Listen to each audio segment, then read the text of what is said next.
शहर के बाहरी इलाके में एक पुराना चिड़ियाघर था जिसे सालों पहले बंद कर दिया गया था। लोगों का कहना था कि वहां रात में अजीब अजीब आवाजें आती हैं, कभी जानवरों की दहाड़ तो कभी किसी के चलने की आहट। रवि और उसके दोस्त साहसिक किस्से सुनने के शौकीन थे। उन्होंने तय किया कि वे उस भूतिया चिड़ियाघर में एक रात बिताएंगे। रात के 12 बजे चारों दोस्त रवि, करण, सुमित और आदित्य टॉर्च लेकर चिड़ियाघर में घुसे।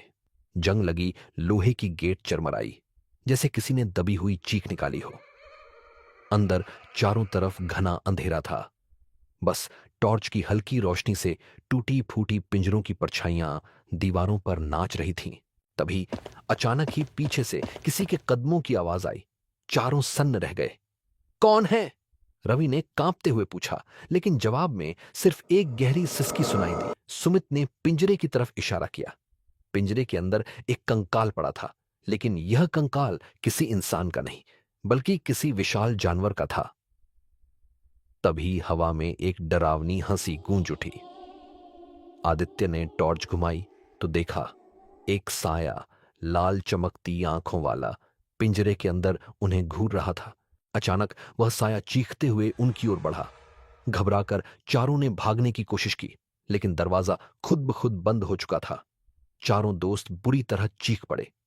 तभी चिड़ियाघर के बंद पिंजरों से भी आवाजें आने लगीं, जैसे कोई जानवर अंदर अब भी जिंदा हो। करण ने हिम्मत जुटाकर एक पत्थर उठाया और दरवाजे की ओर फेंका। अचानक दरवाजा खुल गया और चारों दोस्त जान बचाकर बाहर भागे। जैसे ही उन्होंने चिड़ियाघर के गेट को पार किया, सब कुछ शांत हो गया।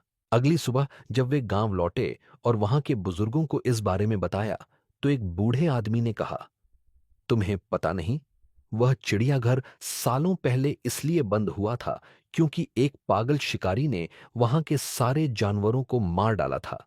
लेकिन मरने के बाद भी उनकी आत्माएं वहीं भटक रही हैं। तब से चारों दोस्तों ने कसम खा ली कि वे दोबारा उस भूतिया चिड़ियाघर की तरफ नहीं जाएंगे।